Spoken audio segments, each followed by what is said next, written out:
아니, 우리 엄마 요양원비가 한 달에 80만 원씩 나오는데 정부에서 지원해 준다는 돈은 어디 갔어요? 안녕하세요. 20년간 요양원 현장에서 수많은 어르신들을 돌보며 노인 장기 요양보험의 모든 것을 직접 경험해 온 김미영입니다. 방금 들으신 이야기는 제가 며칠 전에 실제로 들은 보호자분의 하소연입니다. 인터넷에서 정부가 연간 1210만 원을 지원해 준다는 글을 보고 기대했는데 막상 요양원에 모시고 나니 매달 큰 돈이 나간다며 울분을 토하셨죠. 제가 20년 동안 현장에서 본 것은 99%의 가족분들이 노인장기요양 보험의 진짜 혜택을 제대로 모르고 있다는 사실입니다. 어떤 분들은 몰라서 수백만 원을 손해보고 어떤 분들은 잘못 알고 있어서 필요한 도움을 받지 못하고 계시거든요. 그런데 여러분 정말 충격적인 사실을 알려드릴게요. 인터넷에 떠도는 1210만 원이라는 숫자. 이건 실제 혜택보다 훨씬 적게 잡은 겁니다. 진짜 혜택 규모를 알면 깜짝 놀라실 거예요. 오늘 이 영상 끝까지 보시면 우리 부모님이 받을 수 있는 진짜 혜택이 얼마인지, 어떻게 신청해야 탈락하지 않는지, 그리고 좋은 요양원은 어떻게 고르는지까지 모든 비밀을 다 알려드리겠습니다. 자, 그런데 본격적으로 시작하기 전에 잠깐만요. 구독 버튼 꾹 눌러주세요. 안 누르시면 나중에 꼭 필요할 때 이 영상 못 찾으셔서 후회하실 거예요. 첫 번째로 말씀드리길 것은 인터넷에 떠도는 1210만 원이라는 숫자의 진실입니다. 결론부터 말씀드리면 실제 정부 지원 규모는 이보다 훨씬 큽니다. 2024년 기준으로 장기 요양 1등급을 받으신 분은 제가 서비스를 이용할 때 매월 최대 2,069,900원까지 지원받을 수 있어요. 이걸 연간으로 계산하면 24,838,800원입니다. 네, 맞습니다. 소문의 1210만 원보다 2배 이상 많은 금액이죠. 그런데 여기서 중요한 포인트가 있어요. 이 돈이 통장에 현금으로 들어오는 게 아니라는 점입니다. 정부가 어르신에게 꼭 필요한 돌봄 서비스를 대신 구매해서 제공하는 방식이거든요. 제가 현장에서 본 사례를 하나 들어 드릴게요. 작년에 뇌졸중으로 1등급 판정을 받으신 박순자 어르신이 계셨어요. 이분은 매일 4-4시간씩 방문 요양 서비스를 받으셨는데 요양 보호사가 집에 와서 씻겨드리고 식사 도와드리고 집안 정리까지 다 해드렸죠. 이런 서비스를 민간에서 받으려면 월 200만 원 넘게 들어요.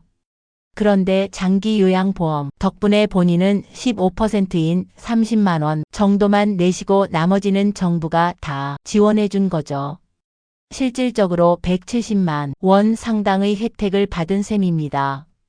여기서 여러분께 질문드리면 혹시 우리 부모님이나 본인이 이런 혜택을 받을 자격이 되는지 궁금하지 않으세요? 댓글로 궁금해요 라고 남겨주시면 더 자세한 정보도 알려드릴게요. 두 번째로 누가 이런 혜택을 받을 수 있는지 정확히 알아보겠습니다. 자격 조건은 크게 두 가지로 나눕니다. 첫째, 만 65세 이상이면서 6개월 이상 혼자서 일상생활이 어려우신 분들입니다. 여기서 일상생활이라는 건 식사하기, 옷 입기, 화장실 가기, 씻기 같은 기본적인 활동을 말해요. 둘째, 65세 미만이라도 특정한 노인성 질병이 있으면 신청할 수 있습니다. 그런데 여기서 많은 분들이 착각하시는 게 고혈압이나 당뇨병도 될 거라고 생각하시는데 그렇지 않아요. 법에서 정한 노인성 질병은 치매, 뇌졸중, 파킨슨병, 루게리병 등 아주 구체적으로 정해져 있습니다. 알츠하이머 치매, 혈관성 치매, 뇌경색증, 뇌출혈 이런 질병들이죠. 제가 현장에서 본 적이 있어요. 50대 후반에 김영수 씨가 당뇨 합병증으로 거동이 매우 불편해져서 장기 요양 보험을 신청했는데 탈락하신 거예요. 당뇨는 노인성 질병에 포함되지 않기 때문이었죠. 나중에 당뇨 합병증으로 뇌졸중까지 오셔서 그때야 신청이 가능했습니다. 그런데 여기서 정말 중요한 함정이 하나 있어요. 65세 미만 장애인 등록자분들은 꼭 들어보세요. 장기요양 보험을 먼저 신청해서 등급을 받거나 탈락하면 장애인 활동 지원 서비스를 영구적으로 받을 수 없게 될 수 있어요. 이건 되돌릴 수 없는 선택이니까 주민센터나 국민연금 공단에 꼭 문의해 보세요. 세 번째로 신청 절차를 단계별로 정확히 알려드리겠습니다.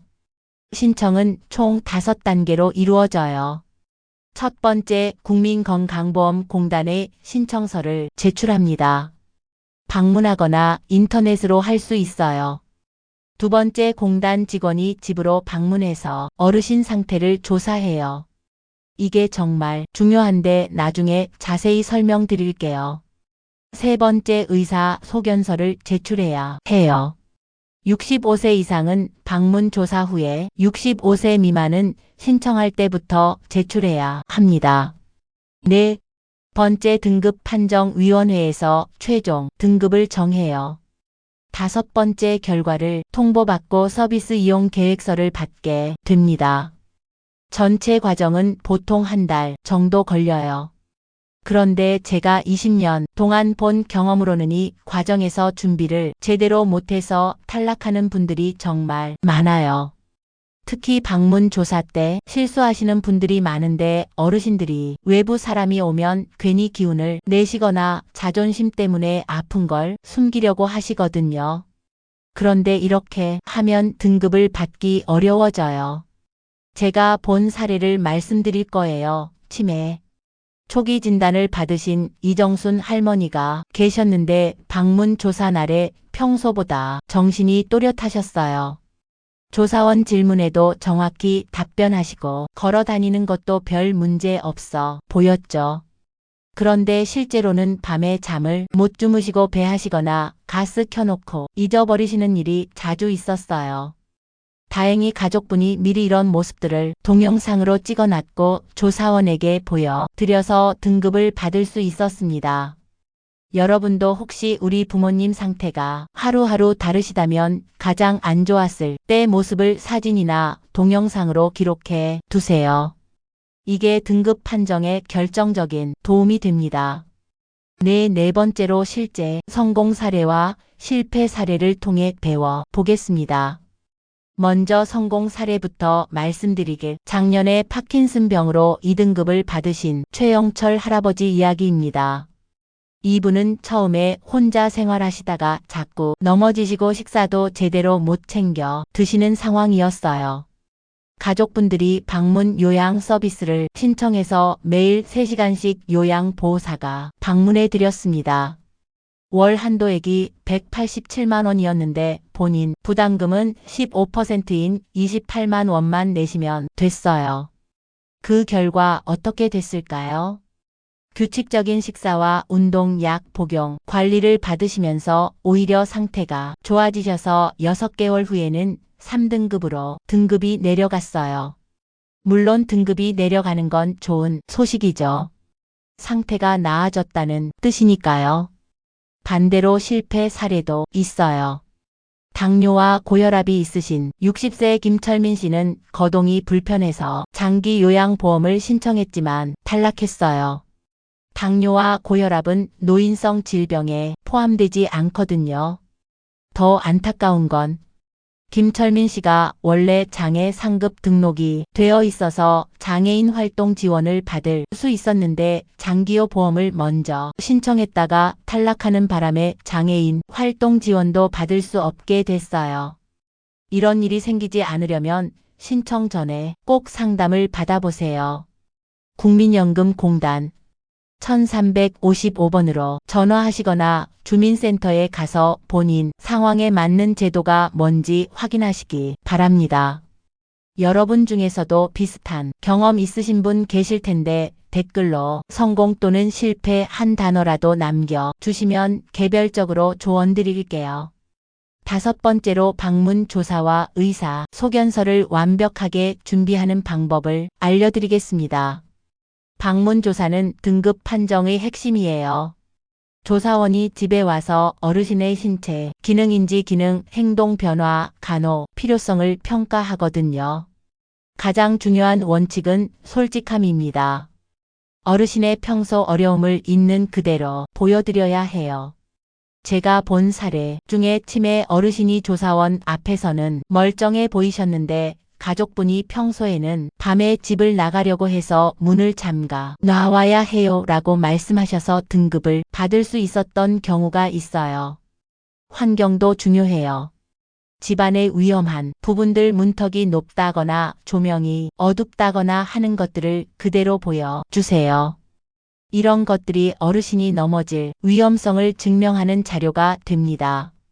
의사소견서는 더욱 전략적으로 준비하셔야 해요. 어르신을 가장 잘 아는 단골 병원에서 받는 게 최고예요. 처음 가는 병원에서는 어르신의 평소 상태를 정확히 파악하기 어렵거든요. 병원 갈 때는 공단에서 보내준 발급, 의뢰와 현재 드시는 모든 약, 처방전을 꼭 챙겨가세요. 그리고 의사 선생님께 어르신이 실제로 겪고 있는 구체적인 어려움들을 상세히 설명드려야 합니다. 밤에 화장실 가다가 자주 넘어지세요. 사람을 잘 알아보지 못하세요. 혼자서는 식사 준비를 못 하세요. 이런 식으로 구체적으로 말씀해 주시면 의사 선생님이 정확한 소견서를 써주실 수 있어요. 여기서 잠깐 혹시 지금까지 내용 중에서 가장 궁금한 부분이 뭔가요? 댓글로 알려 주시면 다음 영상에서 더 자세히 다뤄 드릴게요. 여러분의 궁금증이 곧 다른 시청자분들의 궁금증이거든요. 6번째로 등급별 혜택과 실제로 내야 하는 비용을 정확히 알려드리겠습니다. 등급은 1등급부터 5등급까지 그리고 인지 지원 등급이 있어요. 1등급이 가장 많은 도움이 필요한 상태고 5등급이 상대적으로 가벼운 상태입니다. 24년 기준으로 1등급은 월 최대 2,069,900원, 2등급은 186만 9,600원, 3등급은 145만 5,800원의 서비스를 지원받을 수 있어요. 2025년부터는 1, 2등급 분들의 지원액이 대폭 늘어날 예정이에요. 그런데 많은 분들이 놓치는 부분이 있어요. 바로 본인 부담금이죠. 제가 서비스는 총 비용의 15%, 시설, 입소는 20%를 본인이 부담해야 해요. 더 중요한 건 비급여 항목이에요. 요양원에 들어가시면 식대, 간식비, 개인위생용품 등은 100% 본인 부담이거든요. 이게 월 30만원에서 50만원 정도 추가로 들어갑니다. 실제 사례를 들어볼게요. 3등급으로 요양원에 입소하신 박영희 할머니의 경우 월 급여 비용이 221만 4천원이었어요. 본인 부담금 20%는 44만 2,800원. 여기에 식대 등 비급여가 40만원 추가되어서 실제로는 월 84만원 정도를 내셨어요. 다만 소득이 낮으신 분들은 본인 부담금 감경 혜택이 있어요. 차상 위계층은 40% 또는 60%를 감경받고 기초생활수급자는 본인 부담금이 아예 없어요. 그런데 3등급부터 5등급까지는 원칙적으로 요양원 입소가 안 돼요. 그런데 제가 알려드릴 비밀이 하나 있는데 예외 조항이 있거든요. 가족이 돌보기 어려운 경우, 주거 환경이 열악한 경우, 치매 문제, 행동이 심각한 경우에는 3등급도 요양원에 들어갈 수 있어요. 이때는 자녀의 재직 증명서나 사업자 등록증을 제출해서 24시간 돌봄이 불가능하다는 걸 증명하시면 됩니다. 7번째로 좋은 요양원을 고르는 방법과 조심해야 할 사기 수법을 알려드리겠습니다. 제가 20년 동안 현장에서 본 경험으로는 가장 중요한 건 거리예요. 아무리 시설이 좋아도 가족이 자주 못 가면 소용없어요.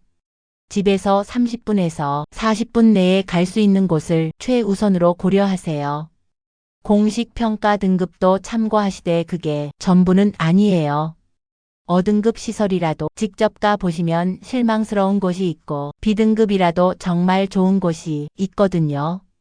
직접 방문했을 때 확인할 포인트를 알려드리고, 첫째, 냄새예요. 소변 냄새가 심하게 나면 기저귀 관리가 제대로 안 되고 있다는 뜻이에요. 둘째, 어르신들의 표정을 보세요. 무기력하거나 우울해 보이는 분들이 많으면 프로그램 운영이 잘 안 되고 있을 가능성이 높아요. 셋째, 직원들에게 구체적인 질문을 해 보세요. 요양보호사 한 명이 몇 분을 돌보나요? 야간에는 간호사가 있나요?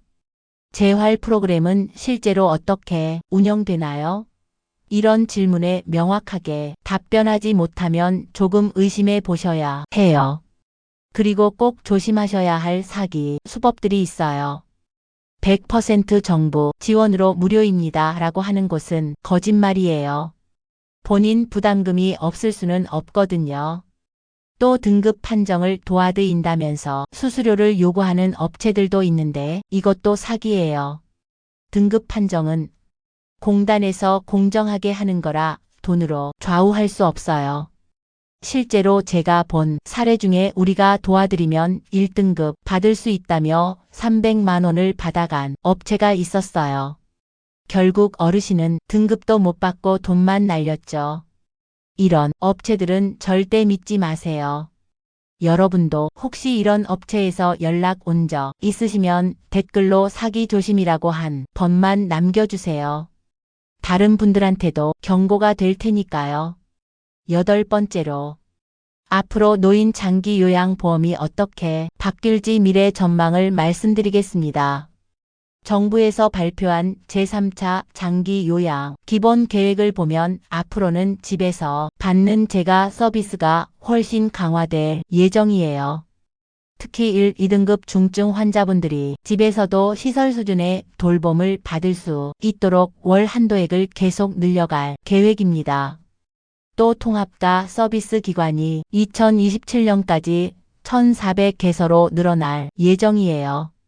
지금까지는 방문 요양, 방문 주야간 보호를 각각 다른 기관에서 받아야 했는데 앞으로는 한 곳에서 통합적으로 받을 수 있게 되는 거죠. 기술적인 변화도 눈에 띄어요. AI를 활용한 응급 알림 서비스, 건강 상태를 실시간으로 모니터링하는 시스템, 돌봄 로봇 같은 것들이 도입되고 있어요. 제가 근무하는 요양원에도 작년부터 이동 보조 로봇이 들어왔는데 요양보호사들의 허리 부담이 정말 많이 줄어들었어요. 어르신들을 안전하게 침대에서 휠체어로 옮기는 일이 훨씬 쉬워졌거든요. 하지만 이런 기술이 발달해도 가장 중요한 건 사람의 마음이라고 생각해요. 아무리 좋은 로봇이 있어도 가족의 사랑, 요양보호사의 정성을 대체할 수는 없거든요.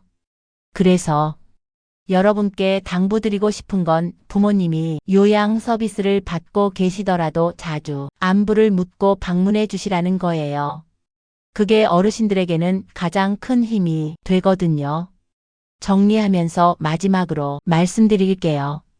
노인 장기요 요양보험은 정말 소중한 제도예요. 연간 최대 2,400만 원이 넘는 서비스를 지원받을 수 있고 소득에 따라 본인 부담금도 줄어들죠.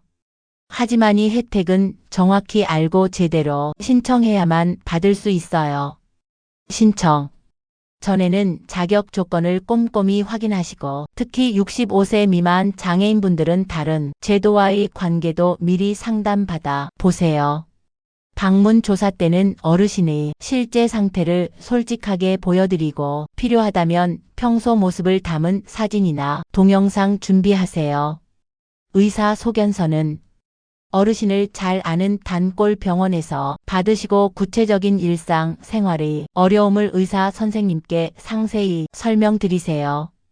요양원을 선택할 때는 거리가 가장 중요하고 직접 방문해서 냄새, 분위기, 직원 대응 등을 꼼꼼히 확인해 보세요.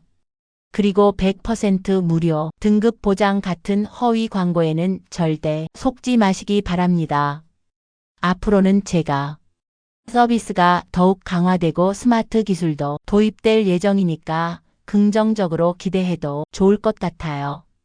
마지막으로 한 가지만 더 말씀드리길, 정보를 알고 계시는 것과 모르고 계시는 것의 차이는 정말 큽니다. 연간 수백만 원에서 수천만 원이 차이가 날 수 있거든요. 그러니까 영상을 끝까지 보신 여러분은 정말 현명한 선택을 하신 거예요. 주변에 도움이 필요한 분들이 있으시다면 꼭 공유해 주세요. 오늘 영상 유익하셨나요? 그렇다면 좋아요와 구독 꼭 눌러 주세요. 카톡이나 밴드 가족, 단톡방에도 공유해 주시면 주변 분들의 든든한 노후에도 큰 도움이 됩니다. 그리고 지금 이 영상을 어디에서 보고 계신지 꼭 댓글로 남겨주세요. 댓글로 남겨주시면 다음에 인사드리길 때 여러분의 지역도 함께 기억하겠습니다. 여러분의 댓글 하나하나가 앞으로 더 좋은 영상을 만드는데 큰 힘이 됩니다. 지금 바로 댓글창의 지역과 느낌 한 줄 소감이라도 남겨주세요. 정성껏 읽고 진심으로 반영하겠습니다. 알림 설정까지 해두시면 앞으로 전해드릴 귀한 돌봄 정보도 절대 놓치지 않으실 거예요. 늘 여러분이 든든한 노후를 응원합니다. 감사합니다.